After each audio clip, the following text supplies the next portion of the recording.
He was a dynastic dead end, a man whose children were legally barred from his own name, an exile who died in obscurity, stripped of his titles, his country, and his fortune. He was a man banished from his homeland, his entire life's work seized by his enemies. He was buried in a borrowed grave, the last official whisper of a mighty ancient line. Yet this same man was born a demigod. He was the product of a 1,000-year selective breeding program, the sole male heir to a legendary dynasty of warriors who had defeated Napoleon himself. He was the miracle child destined to inherit a fortune that could buy nations and carry the most glorious military legacy in Europe into the next century. His name was Archduke Albrecht Franz, the last Duke of Teschen. How does the man designed to be the savior of his dynasty become the very man who guarantees its extinction? What modern, defiant choice, hidden in his very own heart, turned the dynasty's greatest hope into its final, tragic executioner? That fall was inevitable. Albrecht Franz was crushed between two epochs that could never be reconciled: the 19th century empire he was born to inherit, and the 20th century world that was waiting to tear it apart. The 19th century was dying, and the 20th century was waiting in the wings, sharpening its knives. His home, the Austro-Hungarian Empire, ruled by the ancient, almost prehistoric House of Habsburg, was the glittering, spectacular, and decaying heart of Europe. This wasn't an empire in the modern sense, not a unified nation like France or Germany.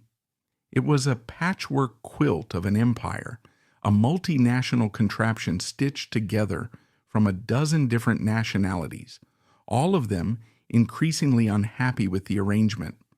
There were Austrians and Hungarians who were supposedly partners in the dual monarchy. But then there were the Czechs, the Poles, the Slovaks, the Croats, the Slovenes, the Bosnians, the Serbs, the Italians, the Romanians, all living under one crown, all speaking different languages, all dreaming of their own nations.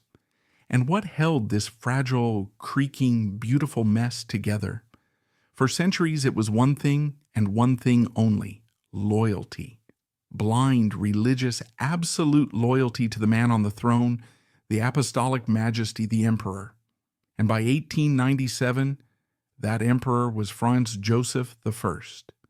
He was less a man and more a living monument. He had been on the throne since 1848.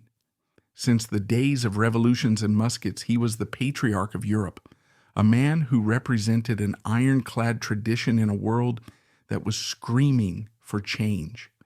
This world, his world, was governed by rules, not just laws, but rules, an ancient, suffocating Byzantine code of protocol known as the Spanish's Hof Ceremonial, or the Spanish court etiquette. It dictated everything: how you bowed, who you spoke to first, what clothes you wore, which doors you could walk through, and, most importantly of all, who you could ever dare to marry. The Habsburgs weren't just a family. They were an institution, a semi-divine brand. And they guarded that brand with a fanaticism that bordered on madness. Within this grand, creaking institution, there were dynasties within the dynasty. Families who, through luck or brilliance, had carved out their own empires. And none was more prestigious, more celebrated, or more military than the one our subject was born into, the Teschen branch. The Teschen Habsburgs were not like the other archdukes. The other archdukes were administrators, patrons of the arts, or simply dilettantes. The Teschens were legends. They were a dynasty of soldiers, and their story was the story of the Austrian army itself. It all began with his great-grandfather, Archduke Charles. This was not just a general. This was the general. This was the man who, in 1809, at the twin battles of Aspern and Essling, did the impossible. You have to understand what Napoleon Bonaparte was in 1809. He was not a man. He was a force of nature. He was the god of war, the invincible emperor of the French who had crushed Austria, Prussia, and Russia. He had shattered every army sent against him. He seemed unstoppable. And at Aspern-Essling, just outside Vienna, Archduke Karl, commanding a reformed and revitalized Austrian army, met this god on the battlefield for 2 days in a horrific, bloody, and brutal slugging match. Karl's army fought Napoleon's to a standstill. And at the end of the second day, Napoleon, for the first time in his career as emperor, was forced to admit defeat and retreat. The psychological impact on Europe was earth-shattering. The myth of Napoleon's invincibility was broken, and the man who broke it was a Habsburg Archduke Charles, became a living deity, a national hero whose equestrian statue would dominate one of Vienna's most important squares, the Heldenplatz, or Heroes' Square. He was the savior of the monarchy. That was the great-grandfather. Then came his son, Archduke Albrecht, the Elder, the man our Albrecht Franz was named after. If Karl was the savior, Albrecht was the icon. He was the very symbol of the 19th century Austrian army, the ultimate conservative, the guardian of the old guard. He was a field marshal, an inspector general for decades, and the man who in 1866, during the wars for Italian unification, won the critical Battle of Custoza, while the Prussians were crushing the main Austrian army in the north. Albrecht in the south faced a superior Italian force, and through sheer tactical brilliance and the iron discipline of his troops, he inflicted a humiliating defeat upon them. He was the last great Habsburg general to win a major set-piece battle. He was a towering, stern, and unyielding figure of duty. He became the wealthiest man in the empire, and when he died, he was given a state funeral that was the stuff of legend. His own equestrian statue was placed on the other side of the Heldenplatz, directly opposite his father. So, imagine this. The very entrance to the imperial palace in Vienna, the Hofburg, was a square dominated by 2 statues, your grandfather and your great-grandfather. This was the family Albrecht Franz was born into. And this branch wasn't just famous. They were rich, unbelievably, sickeningly rich. Their title, Duke of Teschen, came from a vast duchy in Silesia, an area now split between Poland and the Czech Republic. But this wasn't just farmland. This was the industrial heartland. They owned coal mines. They owned steelworks. They owned breweries, forests, and agricultural estates that spanned thousands of square miles. They owned the Albertina in Vienna. Not just the palace, but the staggering art collection within it. One of the most important collections of prints and drawings in the world. They owned the magnificent Palais Erzherzog Albrecht on the Vienna Ringstrasse. They owned the Weilburg Palace at Baden, a neoclassical summer paradise. They were a state within a state, a power unto themselves. So when Archduke Friedrich, the son of the great Albrecht, had his first and only son in 1897, our Albrecht Franz, this wasn't just a happy family event. It was a dynastic event. The line was secure. The legacy of Karl and Albrecht would continue. The path for young Albrecht Franz was not just set in stone. It was carved into marble, flanked by statues of his ancestors. He would be a soldier. He would be a general. He would be a hero.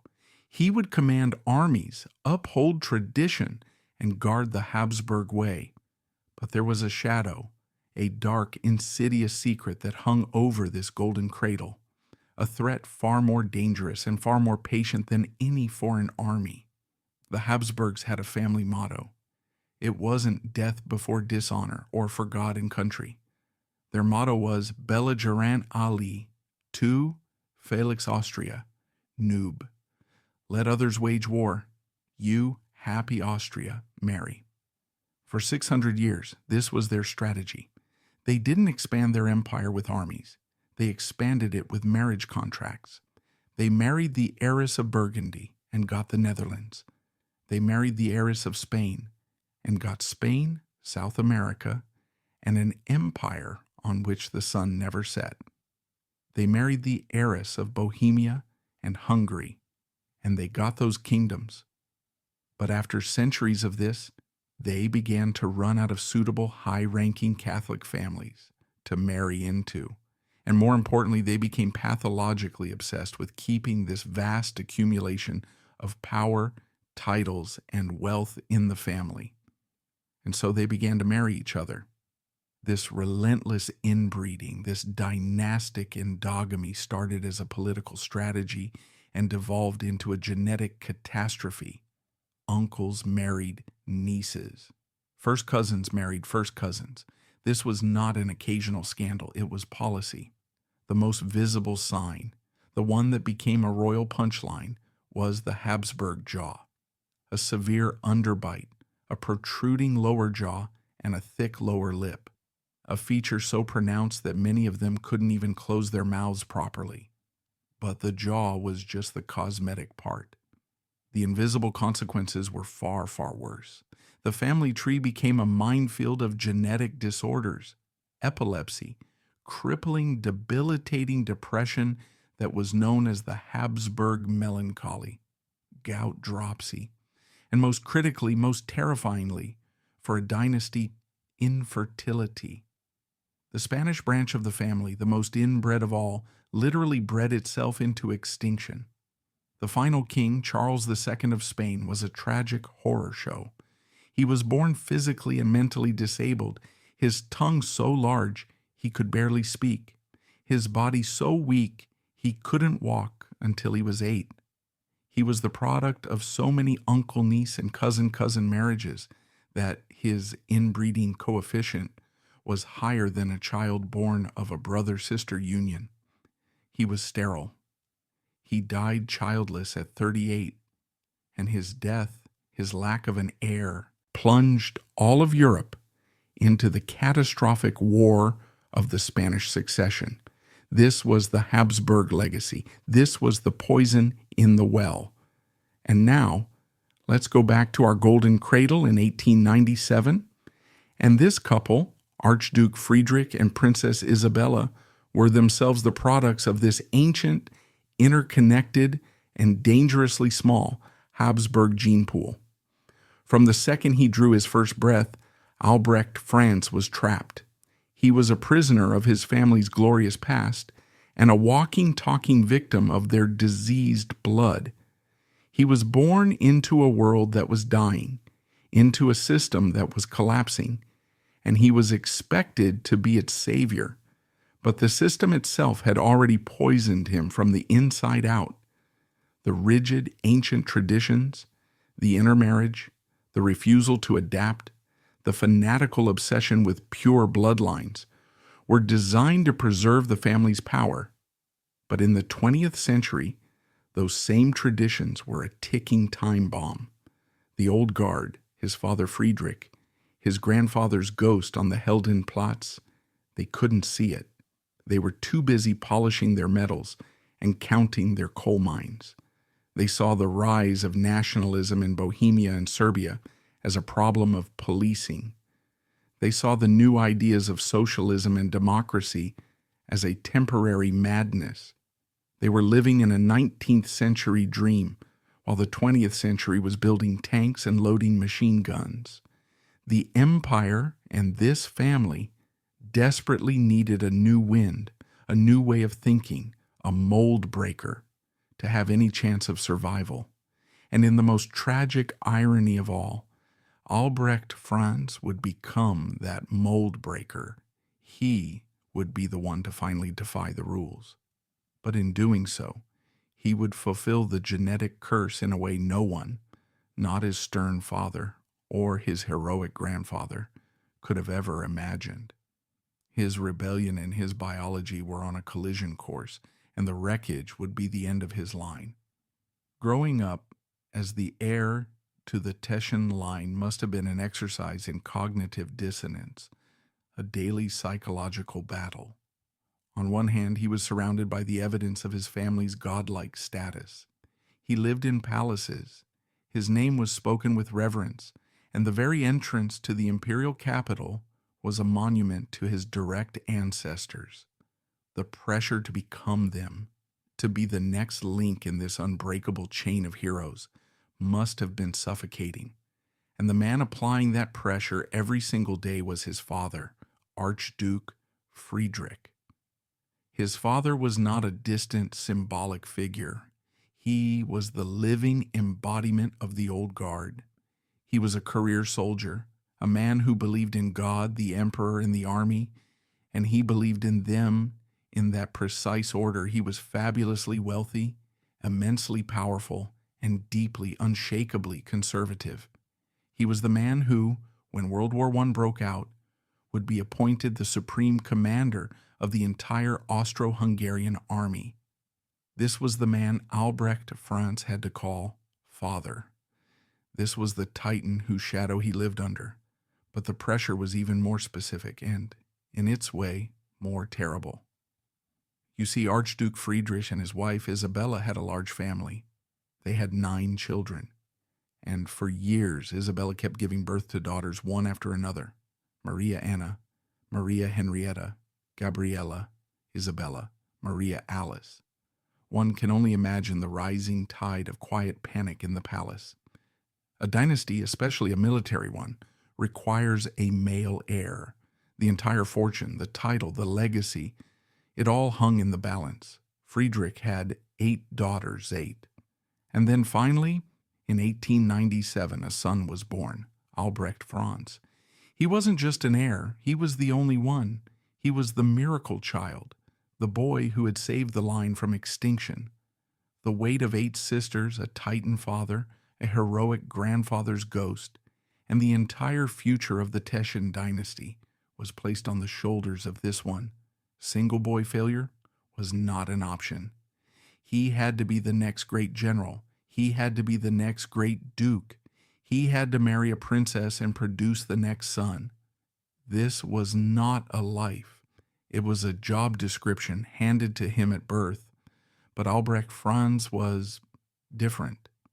We look at the records of his life, his choices, his actions, and the man who emerges is not the rigid, duty-bound titan his ancestors were. He seems to have been cut from a different cloth entirely. Perhaps it was the Habsburg melancholy, that genetic predisposition to introspection and depression that ran through the family. Perhaps it was the simple fact of being the only boy suffocated by a stern father and a household of women. Or perhaps it was the city he was breathing in. He wasn't just growing up in the emperor's Vienna. He was growing up in the other Vienna, the fin de siècle Vienna. This was the city that was, at that very moment, inventing the 20th century. While his father was reviewing troops, Sigmund Freud was just a few blocks away, mapping the unconscious mind, exploring the subversive power of dreams and sexuality. While the court was obsessed with ancient protocol, artists like Gustav Klimt were rejecting the stuffy historical paintings of the old guard and creating new works that were sensual, golden, and revolutionary. Architects like Adolf Loos were declaring that ornament is a crime, a direct assault on the fussy wedding cake architecture of the Habsburg Empire. This was a city of profound psychological exploration, of intellectual ferment, of artistic and sexual rebellion. This was the air Albrecht Franz breathed as a young man. He was given the standard ironclad education for a boy of his class, tutors, languages, and then, inevitably, the Theresian Military Academy at Wiener Neustadt, the West Point of the Austrian Empire. He was put in a uniform, taught to ride, to shoot, to command. He wore the mask. He played the part. But it seems to have been just that, a mask inside the mold breaker was forming. His rebellion wasn't loud, it wasn't overt, it couldn't be. In the Habsburg world, how did a man like him, the sole heir to the Teschen line, rebel? He couldn't grow his hair long or join a socialist political party. That was unthinkable. That was treason. No. In this suffocatingly formal world, there was one and only one arena for true, catastrophic, dynasty-ending rebellion. It was the one sacred dynastic duty that his father, his emperor, and the ghosts of his ancestors demanded he fulfill: marriage. This was the cornerstone of Habsburg power. To Felix Austria noob, you happy Austria marry. Marry for power, marry for land, marry for pure Catholic royal blood, marry to produce an heir. His entire life was a countdown to the day he would be traded like a prize stallion to some German princess or Bavarian duchess to create the next generation. And it was here, in this one sacred duty, that Albrecht Franz would in time plant his flag of defiance. He seems to have looked at the suffocating, genetically doomed world of royal marriages, at the endless parade of suitable, joyless cousins, and decided quietly but with iron resolve, no, not for me. His vision wasn't for grand conquests or for saving the crumbling empire. By the time he was a young officer, it was becoming blindingly clear to anyone with eyes that the empire was a dead man walking. His father might not have seen it, but the sensitive modern young man breathing in the air of Freud's Vienna certainly did. His vision was something far smaller, far more personal, and in the context of his family, far more revolutionary. It wasn't a vision of public duty, it was a vision of personal survival and personal happiness. He wasn't interested in being a hero statue. He was interested in being a man. And to do that, he had to build his own world, separate from the court. His allies, the people who would form his shadow court, were not other archdukes, not German princes or Hungarian magnates. His allies were the people his family considered unsuitable. His allies were the people he would meet in this new modern world, people outside the suffocating airless bell jar of the Hofburg. They were artists, intellectuals, and most importantly, women who were not on any approved list. They were commoners, people who saw him, Albrecht Franz, the man, not His Imperial and Royal Highness, the Duke of Teschen, the Dynasty. He began to form a private court of these non-royal partners, a circle of friends and later lovers who offered him an escape. They offered him emotional reality, a warmth and a humanity that the cold, formal, protocol-driven world of his father could never provide. This wasn't a political conspiracy he was building. It was an emotional one. It was his fortress of solitude, his barricade against the crushing, dehumanizing weight of his own name. This alienation from his own class, this quiet pivot from public duty to private life, would become the defining theme of his entire existence. He was in the aristocracy, but he was no longer of it. And if he needed any further proof that his path was the only sane one, he just had to look across the family table at his distant cousin, the man who represented the exact opposite path, the man who represented the path of perfect, absolute, and tragic duty. His foil, Archduke Charles. Archduke Charles was the other great nephew of the old Emperor Franz Joseph, and he was everything Albrecht Franz was not. He was the good Habsburg. He was profoundly, almost mystically Catholic. He was humble, he was kind, and he was above all dutiful. He never questioned the system. He was the system. And Charles did everything right. Let's compare. Albrecht Franz was already chafing at the bit, dreaming of a life outside the rules. Charles in 1911 made the perfect dynastic marriage. He married Princess Zita of Bourbon-Parma. It was a dynastic matchmaker's dream. She wasn't a first cousin. She was from an impeccable, ancient, powerful, and most importantly, fervently Catholic royal line. The old Emperor Franz Joseph was overjoyed. The wedding was a massive state event. It was a job well done, and their life together was the imperial ideal. Charles and Zita were a team. They were deeply in love, but their love was channeled into their duty, not away from it. They were a walking, talking symbol of the Habsburg dynasty's future, and they were fertile. They had 8 children.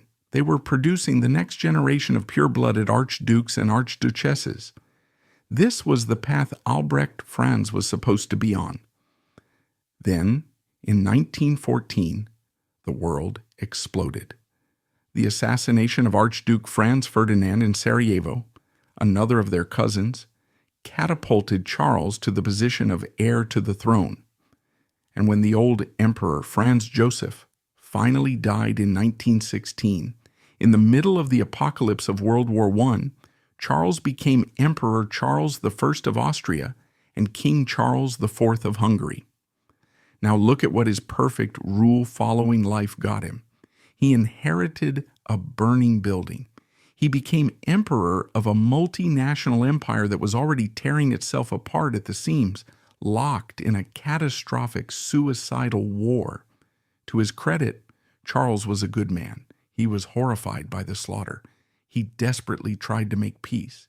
He used his wife's family, the Bourbon Parmas, to secretly contact the French and British to try and negotiate a separate peace in what became known as the Sixtus Affair.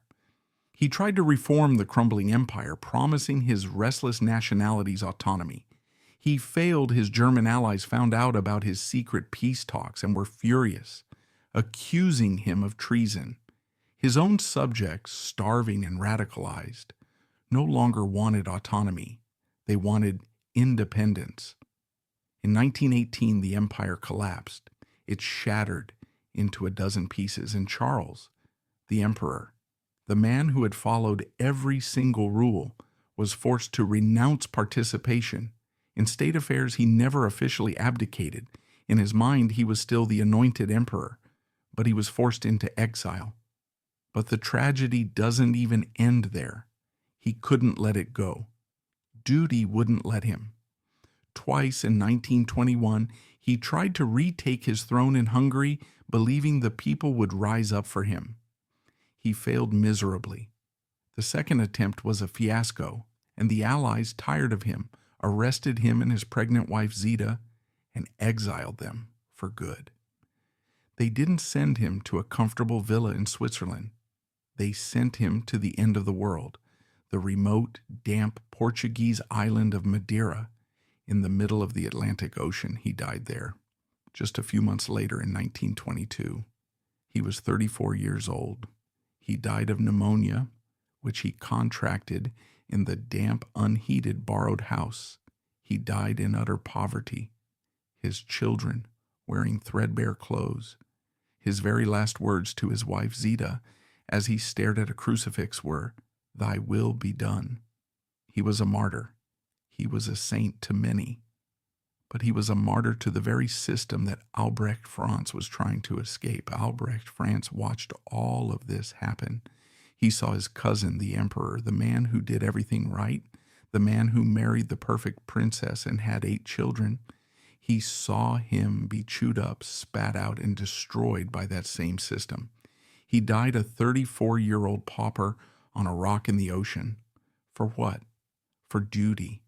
For a crown that no longer existed. The lesson for Albrecht Franz must have been seared into his soul, as if with a hot iron. Following the rules is suicide.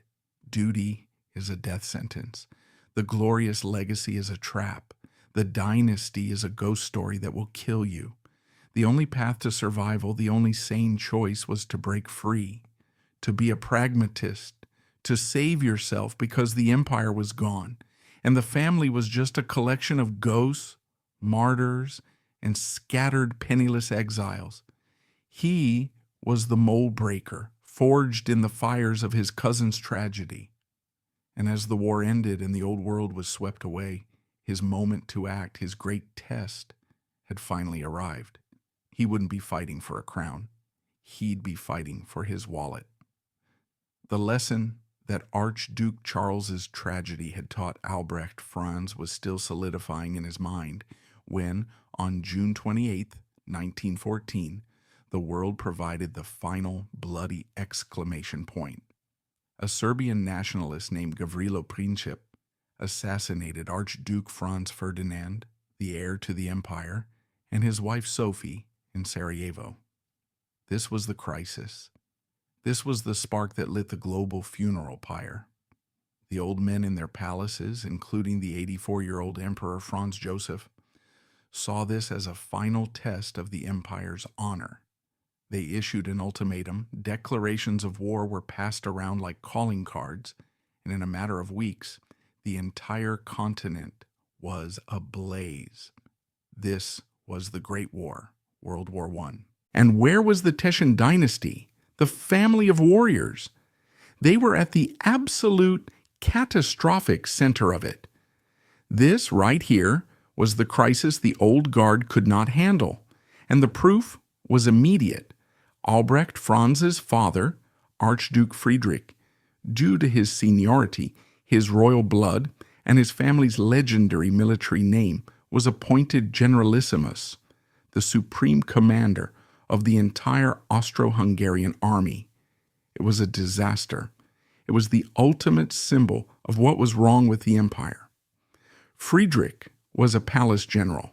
He was an administrator, a vastly wealthy aristocrat who had spent his life reviewing troops, attending maneuvers, and presiding over commissions. He was not a battlefield commander. He had never led tens of thousands of men in a real modern conflict. The real brains of the operation, his chief of staff, Franz Conrad von Hötzendorf, was a reckless, almost pathologically aggressive man who believed any problem could be solved with a suicidal bayonet charge. Friedrich, the old guard duke, became the royal stamp of approval for Conrad's disastrous, romantic 19th century war plans. And this war? This was not his grandfather's war. Archduke Albrecht the Elder had won his fame at Custoza with cavalry charges and disciplined infantry squares.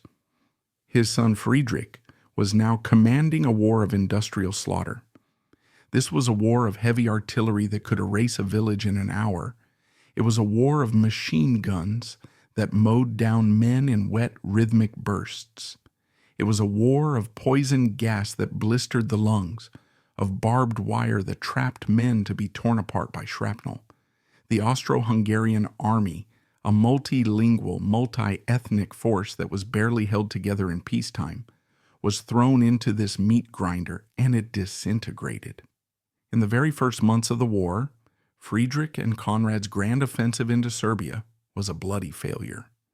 Their invasion of Russia led to the catastrophic loss of Galicia, hundreds of thousands of men captured, killed, or wounded. The army was shattered, and from that point on, the Habsburgs were no longer an equal partner to Germany. They were a vassal, a crumbling appendage that the Germans had to prop up. And where was our young mold breaker, Albrecht Franz? He was right in the middle of it. He was just 17 when the war broke out. He was commissioned as a lieutenant, and like every male Habsburg, he was sent to do his duty. But he wasn't given a safe, symbolic job at headquarters, polishing his father's boots.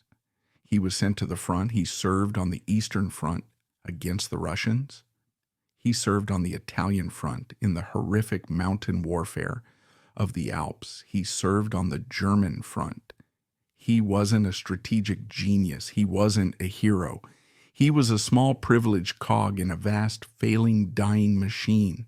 And for 4 years, he had a front row seat to the end of his world. Imagine what that education must have been like. It was the ultimate bloody confirmation of his cynicism. He didn't just read about the empire's incompetence, he lived it. He saw the officers, still obsessed with protocol and honor, ordering men to their deaths. He saw the Czech and Polish soldiers, who had no loyalty to their German-speaking officers, deserting in droves. He saw the starvation, the disease, the pointless agonizing waste. He saw the glorious legacy of his family, the warrior's calling, revealed for what it was, a romantic lie that got millions of poor men killed. This 4-year nightmare solidified the lesson his cousin Charles's fate had already taught him. The system was hollow. The ideals were a sham. The only thing real was survival. In 1918, it was over. The empire didn't just lose the war, it ceased to exist. It shattered into its component parts. Emperor Charles I was forced into exile, beginning his sad journey to a pauper's grave on Madeira. And in a matter of months, the Habsburgs went from being the semi-divine rulers of Central Europe to being pariahs. This was the new crisis. The war of bullets was over. The war of survival was just beginning. The new republics born from the empire's corpse, Austria, Czechoslovakia, Poland, Hungary, Yugoslavia, were filled with righteous revolutionary anger, and their first order of business was to dismantle the old system. In Austria, the new Republican government passed the Habsburg Law in 1919. It was a brutal, simple, and effective piece of legislation. 1. The House of Habsburg-Lorraine was banished from Austrian soil forever. 2. All their titles, Archduke, Princess, Duke, were abolished. You were now just Mr. Albrecht Habsburg. 3. All property belonging to the imperial house was seized by the state. The palaces, the art collections, the funds. This was the test. This was the moment of truth. And this is where we see the two paths, the two ideologies collide. Emperor Charles, the romantic, the man of duty, was in Switzerland. What was he doing? He was plotting his restoration. He was still His Majesty. He was writing to other kings. He was meeting with loyalists, still believing that his divine right, his sacred duty, would magically restore his throne. He was playing the old game, and it led him, as we know, to failure and a tragic early death.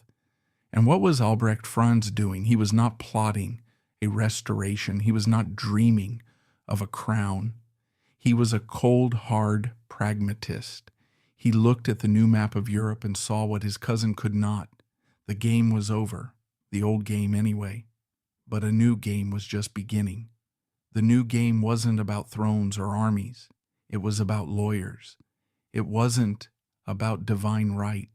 It was about property rights. This was his decisive action. This was his game-changing move. He would not be a martyr.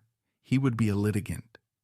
The Teschen fortune, the colossal wealth of his grandfather, was the prize, but it was in mortal danger. The new nation of Czechoslovakia, where the heart of the Teschen duchy lay, was aggressively anti-Habsburg. Their entire national identity was built on throwing off the Austrian yoke.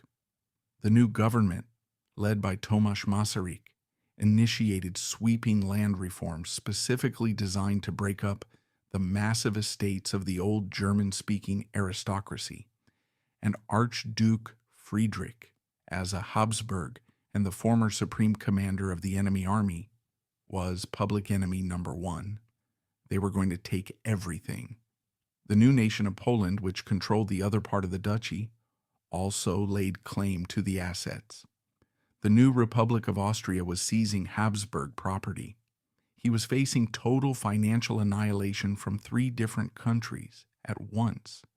While his cousin Charles was trying to retake a throne, Albrecht Franz, along with his father Friedrich, who was the official duke, rolled up their sleeves and hired the best lawyers money could buy.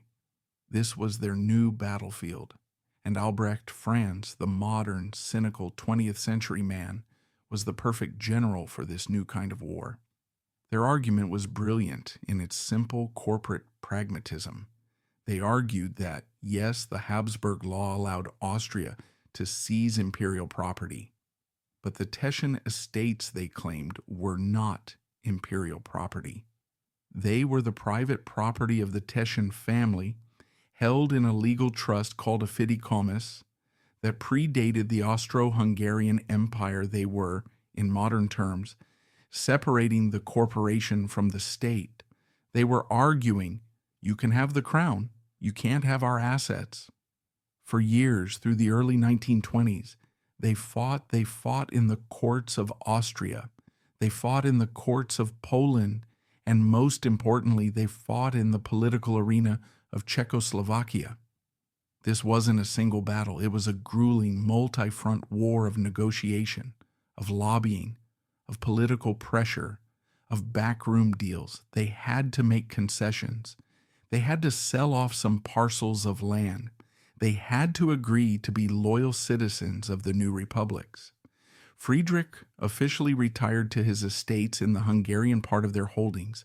Albrecht Franz became, for all intents and purposes, a Czechoslovak citizen. He shed his Habsburg skin and put on the suit of a modern Central European industrialist. And then, the outcome. He won. It wasn't a total victory, but it was a stunning one. The Czechoslovak government, in a series of agreements, finally conceded they did not seize the core of the Teschen fortune. The family was allowed to keep massive tracts of forest, the all-important brewery in the city of Teschen, several palaces, and vast industrial assets. When Albrecht's father, Friedrich, died in 1936, Albrecht Franz inherited all of it. He was no longer His Imperial and Royal Highness. He was simply Mr. Albrecht Habsburg. But he was, without question, one of the richest men in Europe. This was his peak. This was his game-changing victory. He had stared into the abyss of total ruin, the abyss that had swallowed his cousin Charles whole, and he had walked away with a fortune. Now look at the contrast. The year is, say, 1930. Emperor Charles, the man of duty, the man who followed the rules, has been dead for 8 years, buried on a remote island. His wife Zita, a wandering widow, his 8 children penniless, their only inheritance a fantasy claim to a non-existent throne. Archduke Albrecht Franz, the mold breaker, the pragmatist, the man who saw the system for the sham it was, is 33 years old. He is living in his ancestral palaces. He is the master of a vast industrial and agricultural empire. He is wealthy beyond imagination. He is a free man. He had triumphed. He had proven his cynical, modern, un-Habsburg-like system right. The only way to survive the death of the old world was to abandon its ideals and embrace the new one, a world run by lawyers and bank accounts. He had saved the wealth. He had saved himself. He had the security, the power, and the freedom to do whatever he wanted. The world seemed to be his. And now, with this great pragmatic victory secured, he could finally turn his attention to his personal rebellion. He had the money and the freedom to do the one thing his family's rules had always forbidden, the one thing his cousin Charles would have never dared to do. He could finally marry for love. And it was here, at his absolute peak, at the moment of his greatest triumph, that the old, patient Habsburg curse, the fatal flaw in his blood, was waiting in the shadows, ready to collect its final debt. The year is 1930. Archduke Albrecht Franz, now 33 years old, stands at the absolute apex of his life. He has done the impossible. He has stared into the void that swallowed his cousin, the last emperor of Austria, and he has not blinked. While other Habsburgs were wandering Europe as penniless, titled refugees, their primary income a mix of charity and nostalgia, Albrecht Franz was a power. He was the master of the Teschen Duchy. He was a citizen of Czechoslovakia, a modern industrialist. He controlled coal mines that fed the steel mills of a new Europe. He owned forests, palaces, and a brewery that made him a fortune. He had beaten the revolutionaries, the politicians, and the lawyers at their own game. He had successfully, brilliantly, navigated the shipwreck of his family's empire and had rowed away in a lifeboat piled high with treasure. He had won the new game. He was rich, he was free, and he was answerable to no one. not to a dead empire, not to a banished emperor, and not, he felt, to the ghosts of his ancestors. It was, by any measure, one of the greatest pragmatic victories of the 20th century. He had proven his cynical modern philosophy right. But here, in this moment of total, unassailable public success, we come to the heart of his story. We come to the central, agonizing paradox of his life.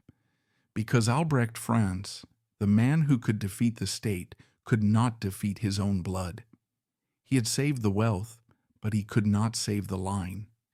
He had won a spectacular legal battle against the outside world, only to find himself checkmated by a silent, insidious enemy that had been lurking inside him since the moment of his conception. The enemy was his own DNA. Let's go back to that golden and poison cradle. Remember, the entire Habsburg line, including his own, was a web of generations of intermarriage. His parents were just the latest inheritors of this poison chalice. This wasn't just a quirky family fact, it was a genetic time bomb. And in the House of Habsburg, it was a time bomb that had exploded before, with catastrophic results. We've mentioned the ghost of Charles II of Spain, the last tragic sterile king who was the product of generations of uncle-niece and cousin-cousin marriages. His death, his childlessness, plunged Europe into a decade of war. The Habsburgs knew what this policy could do, and yet they continued it, driven by a fatal combination of arrogance, piety, and an obsession with pure blood. And now, here was Albrecht Franz, the product of that same reckless policy. But his situation was, psychologically, even more agonizing. Remember, his parents had 8 daughters before he was born. 8. Imagine the pressure in that palace. The whispers, the prayers, the mounting dynastic panic. Archduke Friedrich, the stern patriarch, the commander of armies, the richest man in the empire, was failing at his one primary duty, producing a male heir. And then finally, after 8 girls, a boy was born, Albrecht Franz. He wasn't just a son. He was the miracle. He was the one single precious vessel into which the entire future of the Teschen line, the glory of Karl, the legacy of Albrecht the Elder, was poured. His entire purpose on this earth, the job description he was handed in the delivery room, was to grow up, marry a suitable princess, and have a son of his own. That was it. Everything else, the military career, the wealth, the titles, it was all just window dressing for his one essential function as a biological link in a chain. Now, imagine the soul-crushing silent horror if you are that boy. And as you grow into a man, you begin to suspect, or perhaps you know, that you cannot. We can never know for certain. These are the most private, intimate secrets of a man's life. But the historical evidence and the brutal logic of genetics points to a devastating probability. Albrecht Franz was infertile. The Habsburg genetic curse, which had extinguished their Spanish branch, had now, it seemed, shown up to claim its final victim, the last male heir of the Teschen line. This single dark private secret recontextualizes his entire life. It suddenly makes his rebellion so much more complex. Was he truly a modern mold breaker, a man defying tradition for the sake of love and freedom? Or was that defiance a mask? Was it a brilliant psychological defense mechanism? Think about it. If you are the man who cannot fulfill his one sacred duty, you have 2 choices. You can follow the rules, marry a German princess, and live a hollow, childless public lie, a formal prison of dynastic failure where everyone whispers that you are a failure, that your wife is barren, that the line has ended with you. Or you can take control of the narrative. You can choose to defy the rules. You can choose to marry for love in a way that legally disqualifies any children anyway. This way, The extinction of the line is no longer a biological failure. It's a personal choice. It's an act of modern rebellion. The line isn't ending because I am unable. This choice says it's ending because I refuse to play their stupid game. It's a way to turn a deep private shame into a public, romantic, and defiant stance. It's the ultimate power move of a man who, in this one crucial area, had no power at all. This brings us to the ticking bomb of his personal life, his marriages. He was 33 years old. He was fantastically rich. He was living in the 1930s, a world of nightclubs, fast cars, and dissolving social barriers. He had survived the war. He had secured his fortune. He was now going to do the one thing his ancestors never could. He was going to marry for love. This was his ultimate act of defiance. It was a direct rejection of his family's 600-year-old motto, Tu Felix Austria Noob. He was, in effect, saying, let others marry for power. I will marry for happiness. But to do this, he had to violate the most sacred law in the Habsburg codebook. It wasn't a state law. It was the Hausgesetz, the Habsburg family law. And this law was built on one unshakable ironclad concept, Ebenbürtigkeit, equality of birth. This rule stated that for a Habsburg marriage to be dynastic, for it to be valid in the eyes of the family, for the wife to receive the title of Archduchess, and for the children to have any right to the name, the titles, or the inheritance, an archduke must marry a member of another ruling or formerly ruling royal house, a princess, a grand duchess. If he married anyone else, a minor countess, a wealthy baroness, or God forbid, a commoner, the marriage was declared morganatic. A morganatic marriage was a bizarre, aristocratic legal fiction. The church recognized you as man and wife. You weren't living in sin, but the dynasty did not. Your wife was not Her Imperial Highness. She was given a new, lesser courtesy title. And your children were, in the eyes of the dynasty, illegitimate. They were barred from the succession. They were barred from the name. They were barred from the entailed fortune. They were nobodies. This was the rule. This was the gun to his head. And Albrecht Franz in 1930 walked right up to it and pulled the trigger. In 1930, he married Irene Dora Lelbach. She was not a princess. She was not a duchess. She was a commoner from Budapest. We know almost nothing about her, which in itself is part of the story.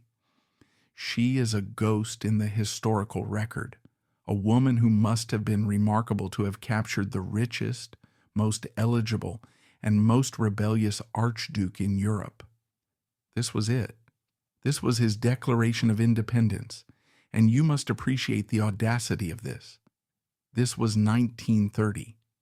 His father, the stern, terrifying, old guard patriarch, Archduke Friedrich, was still alive. Friedrich, the former supreme commander, the man whose entire life was built on duty, tradition, and his family's heroic name, now had to watch as his only son, the miracle child, the last of the Teschen line, threw it all away.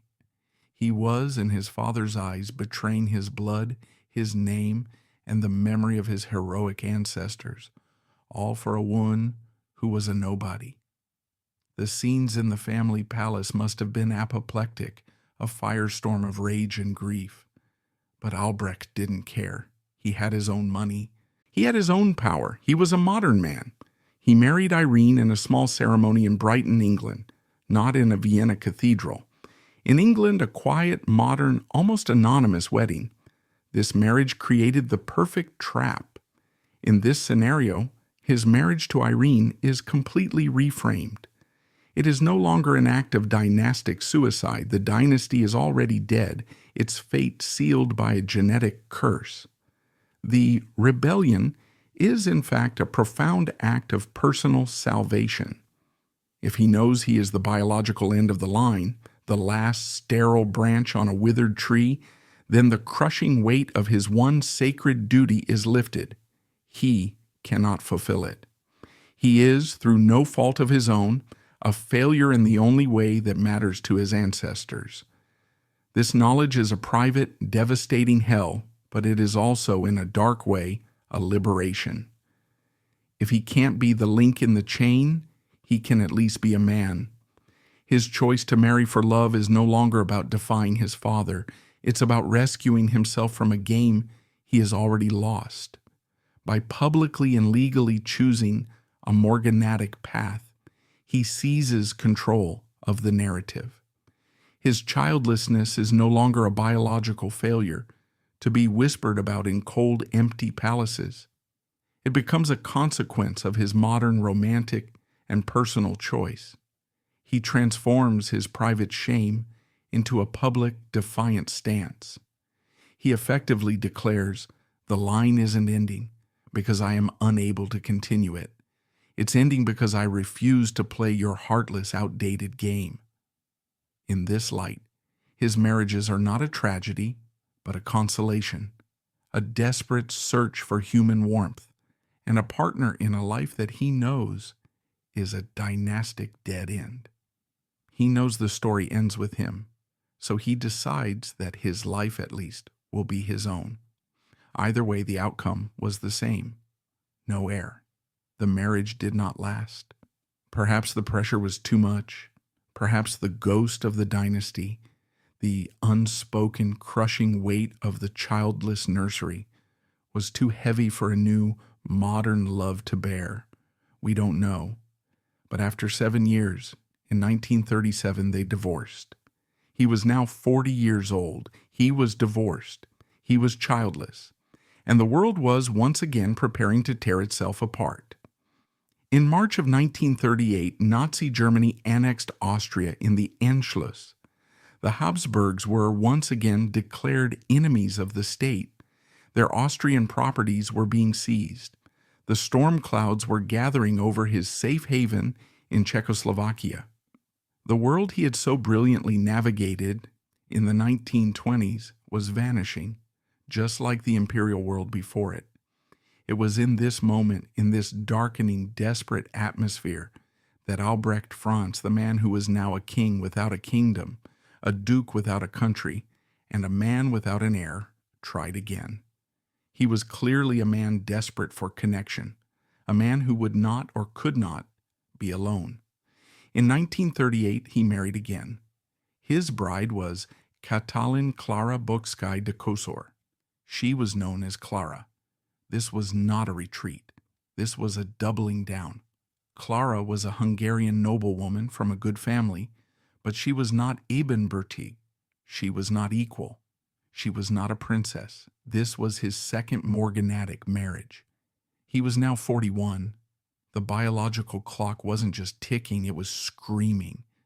This was perhaps his last desperate attempt, a last lunge for personal happiness, a last chance to have a child, any child, even one who couldn't inherit, and again, the same silent, heartbreaking result.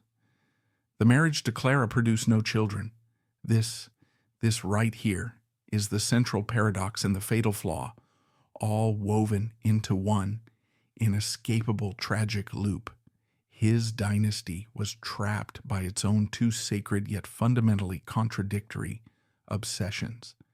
The first rule, Ebenbürtigkeit, demanded he marry only royal blood to produce a valid heir.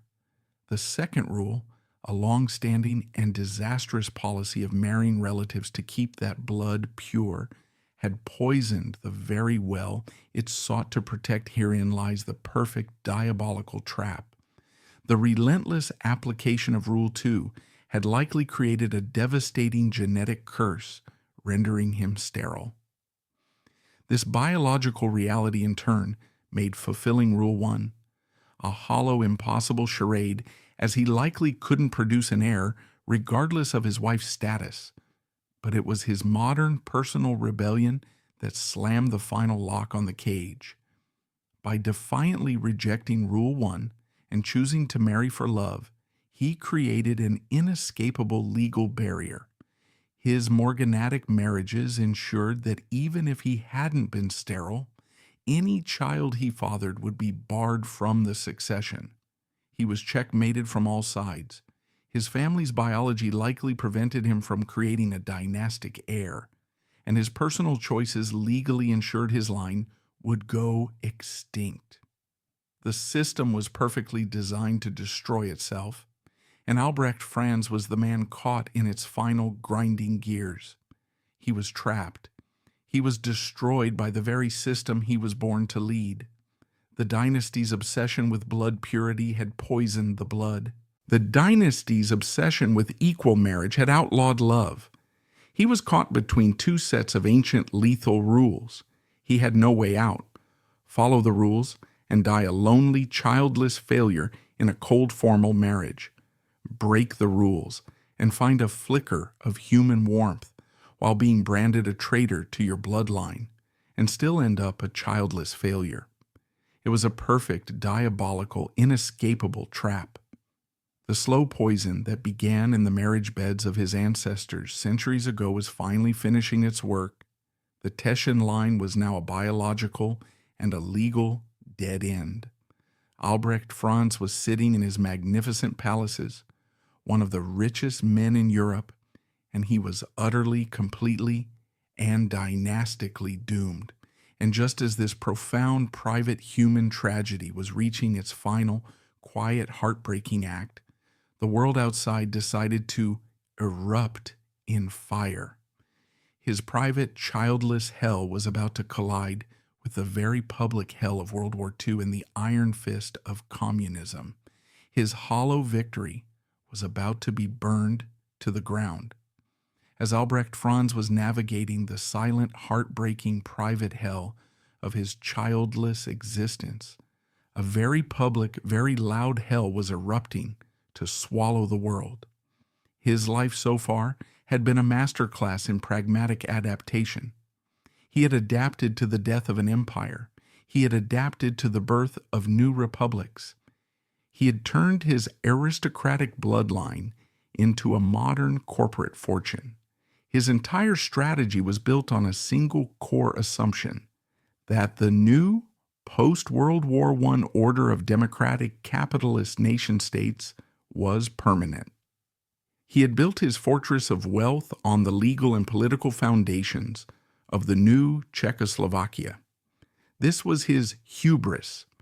It wasn't the arrogance of a king, it was the misplaced confidence of a modern CEO. He believed in the rule of law, in contracts, and in property rights. He believed he had escaped the old bloody Game of Thrones and entered the new clean game of money. He was about to find out, in the most brutal way possible, that the game had never changed. The 20th century was just getting better at it. His insistence on marrying for himself, on living a private life, had not just alienated him from his father, it had isolated him from the entire Habsburg clan. The other Habsburgs, led by Otto von Habsburg, were a political entity. They were anti-Nazi. They were trying to rally support to act as a symbol of an independent pre-Hitler Austria. They were a movement. Albrecht Franz was not. He was a business. He was a rich industrialist in Czechoslovakia who just happened to be named Habsburg. He had no political allies. He had no dynastic network. He had his lawyers and his bank accounts. And in the face of what was coming, that was like bringing a balance sheet to a tank battle. The betrayals came in a rapid, suffocating 1-2-3 punch. The first betrayal landed in March 1938. The Anschluss, Hitler's Germany, annexed Austria. This was a personal, political, and financial catastrophe for all Habsburgs. The Nazis hated them. They represented everything Hitler wanted to destroy: the old aristocracy, the Catholic Church, and the very idea of an independent Austria. The Gestapo immediately went to work. They arrested Habsburg loyalists, and, most importantly, they formally seized all Habsburg property in Austria. For Albrecht Franz, this was the first crack in his fortress. Any assets, any bank accounts, any properties he still held in the land of his birth were gone instantly. But he could perhaps comfort himself. This is Austria's problem, he might have thought. I am a Czechoslovak citizen. My wealth, my real wealth, the Teschen estates are safe in Czechoslovakia. This belief, this last bastion of his security, lasted for exactly 6 months. The second betrayal came in September 1938, the Munich Agreement. His safe haven, the democratic independent Czechoslovakia, was betrayed by its own allies, Britain and France. Desperate to avoid another war, they handed Hitler the Sudetenland, the border regions of Czechoslovakia. This act didn't just cripple the country, it signed its death warrant. It was an open invitation for all of its neighbors to pick the carcass, and the Teschen Duchy, the very heart of Albrecht Franz's wealth. It wasn't in the Sudetenland. It was right on the border with Poland. The Poles, seeing their chance, issued their own ultimatum and marched in, seizing a critical slice of the Teschen territory known as Zalzí. At the same time, the Hungarians, Hitler's allies, seized parts of southern Slovakia. Albrecht's estates, his kingdom of wealth, was being torn apart piece by piece by opportunistic vultures. He was no longer a citizen of a proud, independent republic. He was a resident of a dying, dismembered rump state. Then, 6 months later, in March 1939, Hitler delivered the coup de grace. He invaded the rest of the country. Czechoslovakia ceased to exist. The land of his father-in-law, Bohemia and Moravia, became a protectorate of Nazi Germany. In the span of a single year, Albrecht Franz's entire world, the one he had so brilliantly built, had been utterly and completely obliterated. His citizenship was meaningless. His legal victory of the 1920s was a worthless piece of paper. The rule of law was now the whim of a Gestapo officer in Prague. This was the third betrayal, the betrayal of his very identity. He was no longer an independent industrialist. He was now a subject of the Third Reich. And his assets, the coal mines, the steelworks, the forests, were not his own. They were now critical components of the Nazi war machine. He lost all control. He was at best a tolerated figurehead, a manager of his own stolen wealth, his entire industrial output co-opted for the German invasion of Poland, of France, of the Soviet Union. His fortune was now being used to fuel a genocidal global war. Imagine the psychological torment. He was a man trapped in a palace that was no longer his, watching his wealth being used by a regime he despised, living in constant daily fear. As a Habsburg, he was persona non grata. As a fantastically wealthy industrialist, he was useful, and therefore, for the moment, safe, but he knew it was temporary. He knew he was just a ghost in his own home. And what of his private life, his great rebellion? His second morganatic marriage to Clara was also collapsing under the strain. Living in a world of war, occupation, and terror is not a recipe for a happy home. And all the while, the agonizing, silent backdrop to it all, still, no children. For 6 long, terrifying years, he lived this way, a prisoner of his own fortune. He survived the war. He survived the Holocaust. He survived the Allied bombing campaigns. And then in 1945, it was over. The Nazis were defeated. The Red Army liberated Prague. Czechoslovakia was restored. Albrecht Franz must have breathed his first real non-terrified breath in almost a decade. He had done it. He had survived. He had outlasted the German Reich.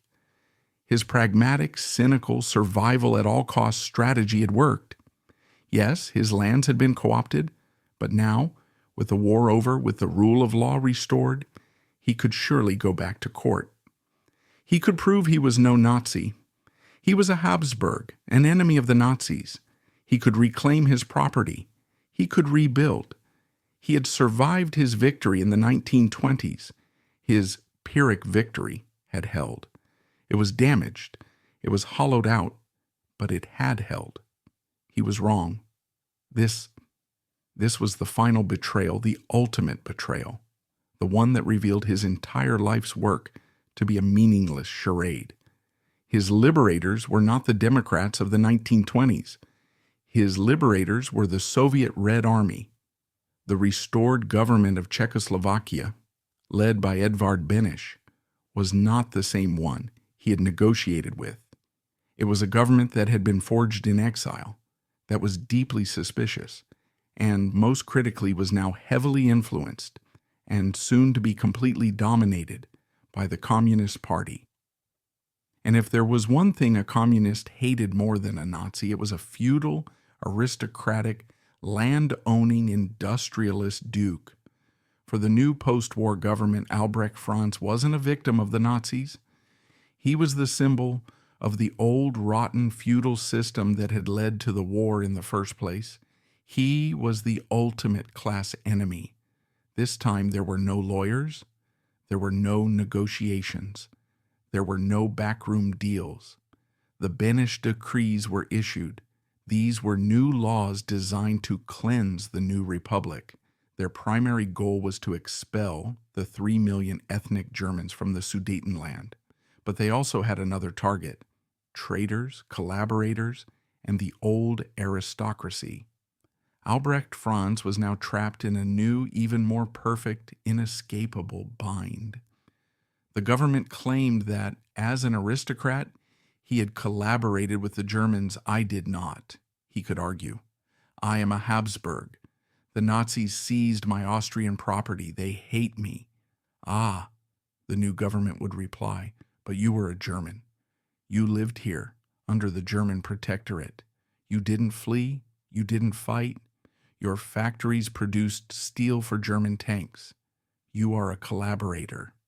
It was a show trial, a legal fiction. The verdict was preordained. In 1946, the Czechoslovak state, by decree, seized everything, not just some of it. Not the land, but not the factories. Everything. The palaces, the forests, the breweries, the coal mines, the art collections, the Albertina collection, the furniture, the bank accounts.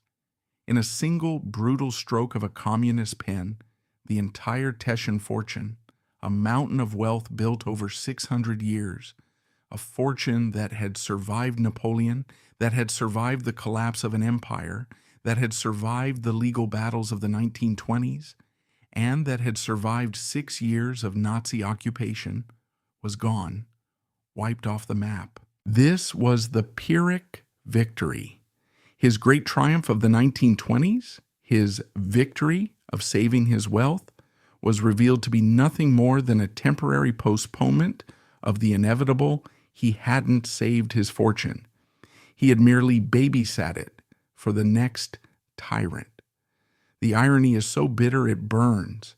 His cousin, Emperor Charles, had lost his empire because he clung to his title, his crown, and his duty. Albrecht Franz had lost his entire fortune because he had clung to his wealth, his property, and his private citizenship. He had rebelled against the old feudal world of his father, only to be destroyed by the new ideological world of the 20th century. He had tried to be a modern man, a capitalist, an industrialist, and he was annihilated by the two ideologies, fascism and communism, that rose up to crush that very world. He was 49 years old. He was, for the first time in his life, a poor man. He was as penniless as his wandering exiled cousin, the Empress Zita. His great pragmatic strategy had ended in the exact same place as his cousin's romantic, dutiful one, total ruin. He had nothing left, no country, no home, no money, no title, no name.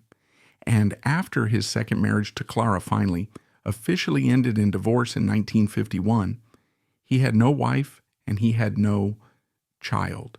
He was just a man named Habsburg. in a world that had no place for them. His great rebellion was over. His defiance was crushed. All that was left was the final quiet, lonely act. With nothing left to keep him in the graveyard of his ancestors, he did what so many other displaced, broken people of old Europe did. He fled. He got on a boat and he sailed across the ocean to a new world. He went to Argentina. He became an exile, a refugee, a ghost of a dynasty, living in the suburbs of Buenos Aires, the final act, a life that had begun in the absolute center of imperial power, in a golden cradle as the heir to a fortune that could buy nations, now enters its quiet, bleak, and agonizingly human epilogue. When Albrecht Franz fled Europe, he fled to Argentina. Like so many other displaced, broken figures of the old world, deposed kings, exiled fascists, Jewish refugees, and ruined aristocrats, he washed up on the shores of South America. He was a ghost in a new, loud world. He was a man whose entire identity was his name, Archduke, Duke of Teschen, Habsburg, living in a suburban bungalow in Buenos Aires, where that name meant nothing. Imagine the psychological weight. He was 50 years old. He had been at various times an imperial prince, a soldier, a wartime hero, a multimillionaire industrialist, a Czech citizen, a victim of the Nazis, and a class enemy of the communists. He had been betrayed by politics, by history, and by his own body. And now he was nothing. He was just another expatriate, living on whatever pittance he had managed to squirrel away in a foreign bank account, a man defined entirely by what he had lost. And his great central tragedy, the childless, echoing silence of his life, was still his constant companion. His second marriage to Clara had dissolved, a casualty of the war, the loss, and the strain of their shared, empty future. He was once again alone, but in this final desolate chapter, the man who had been defined by his rebellion, by his insistence on love over duty, made one last human and heartbreaking gesture. He was clearly a man who could not or would not face the darkness alone. In 1951, in Argentina, the 54-year-old exiled Archduke married for a third and final time. Her name was Lydia Strauss-Dorner. This was not a dynastic act. This was not a final desperate attempt to produce an heir. This was not a move in a game of power. The game was over. The board had been swept clean. This was, it seemed, simply the act of a lonely, broken man finding a companion. Finding a hand to hold as the lights went out like his first two wives, Lydia was a commoner. It was his third morganatic marriage. It was the final, quiet, definitive statement of his life's rebellion. He had chosen, once and for all, human warmth over the cold, dead ideal of dynastic blood. And this marriage produced the one thing the dynasty had always craved, a son. In 1951, Rudolf Stefan von Habsburg was born. It was the ultimate heartbreaking irony. There he was, the male heir, the biological continuation of the Teschen line. But it was far too late. He wasn't born in a palace in Vienna. He was born in exile. And thanks to the morganatic law his father had defied, he wasn't an archduke. He wasn't the Duke of Teschen. He was just Count von Habsburg. He didn't stay in Argentina. Perhaps the new world was too alien, too loud. Perhaps as his health began to fail, the outline of his life speaks of him succumbing to the lingering effects of his inherited ailments. He felt the ancient European pull to come home. But where was home? He couldn't go to Austria. The Habsburg law still banished him. He was an enemy of the state in the land of his birth. He couldn't go to Czechoslovakia. He was a declared class enemy, his property nationalized by a communist regime. To return there meant a prison cell, or worse. His ancestral lands in Poland were also behind the Iron Curtain. So like so many other displaced aristocrats, he found a final neutral refuge. He returned to post-war West Germany. He settled in the south in the Black Forest region, a land that was Catholic, conservative, and full of other ghosts from the world before the flood. This is where the story ends. Not in a palace, not in Vienna, not in the grand capital of his ancestors. It ends in a rented room in a small town in a foreign country. On July 23, 1955, Albrecht Franz, the last Duke of Teschen, died. He was 58 years old. Let's pause and truly absorb the crushing tragic irony of this end. Let's contrast it with the legacy he was born to inherit. His great-grandfather, Archduke Charles, the victor of Aspern, the man who beat Napoleon. When he died, he was buried with the highest honors in the imperial crypt in Vienna, the Kaisergruft, the sacred resting place of the emperors.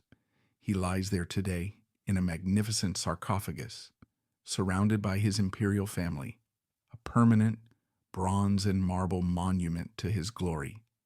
His grandfather, Archduke Albrecht, the victor of Custoza, the towering field marshal. When he died, he was given a state funeral that brought the entire empire to a standstill. He was also laid to rest in the imperial crypt, in a tomb befitting a Roman emperor, forever celebrated as the icon of the Austrian army. And then, Albrecht Franz, the sole heir to all that glory. He died quietly, in obscurity, in the town of Buenos Aires, Argentina. He died of a heart attack, the lingering effects of a life of stress, and perhaps the final betrayal of his fragile, inbred Habsburg constitution. He did not die in battle. He did not die in a palace. He died a private citizen, a man without a country. His body was not taken to the imperial crypt in Vienna. He was buried quietly in a local cemetery. His death created no power vacuum. It caused no immediate chaos. In fact, the most profound, the most chaotic, the most deafening thing about his death was the silence.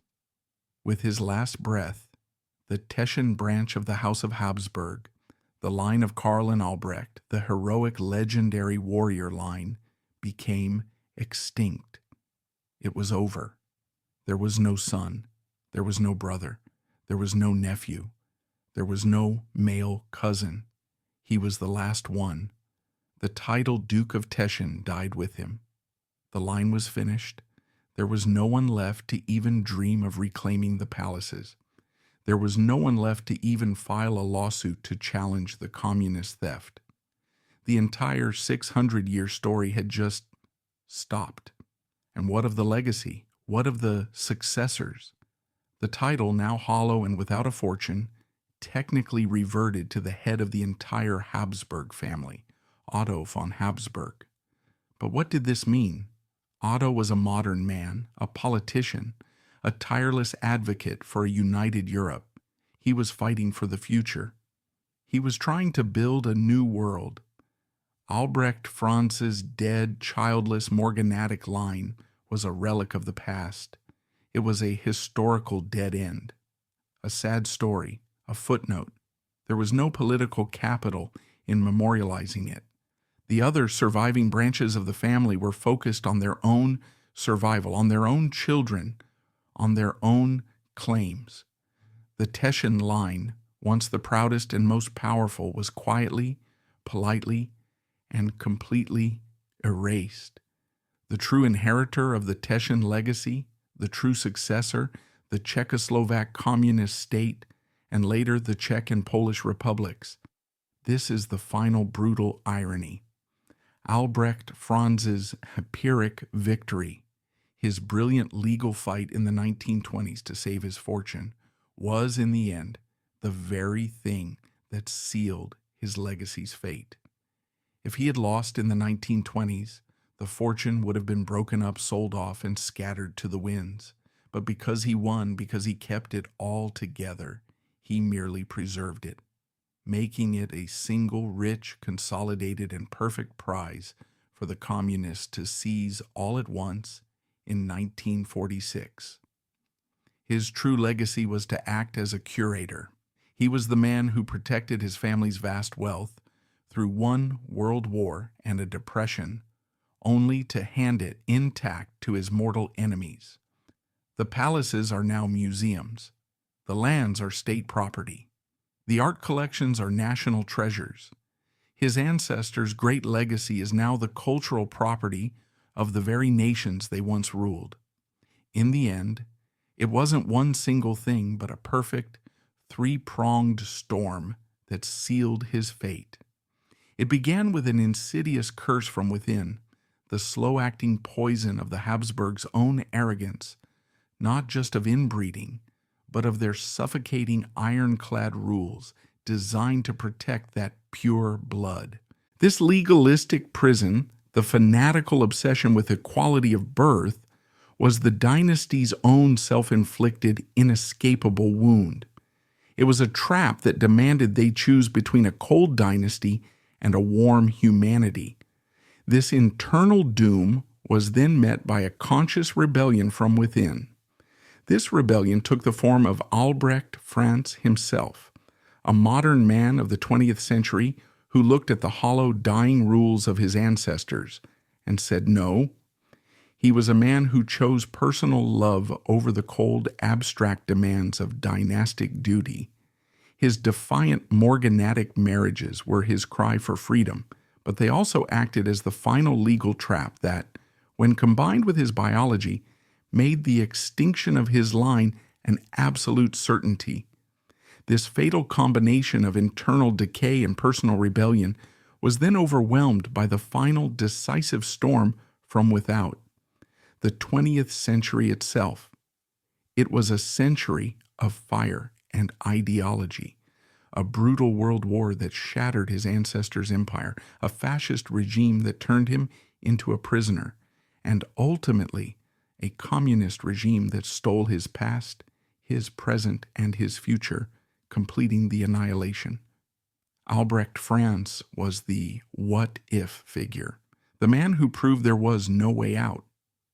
What if he'd been a good archduke? What if he'd dutifully married a German princess? He still would have been sterile, and he would have died a lonely, hollow failure. What if, by some miracle, he'd had a son with that princess? It wouldn't have mattered. The Nazis would have co-opted them. The communists would have seized the fortune anyway. The son would have been just one more exiled, penniless aristocrat. He tried the third path, not duty, not rebellion, the path of the modern pragmatist, and it led him to the exact same end, penniless, in exile, and childless. His life is the final tragic proof that for the old world of kings and empires, the 20th century was a game that could not be won. He wasn't a hero. He wasn't a villain. He was simply and tragically the last. The man who broke every mold was, in the end, broken by his own blood and by the relentless, unfeeling march of history. The great, heroic military line of Teschen wasn't defeated on a battlefield. It ended in a quiet room in a foreign town with a man who died, stripped of everything except, perhaps, the small human comfort of a hand he had chosen to hold.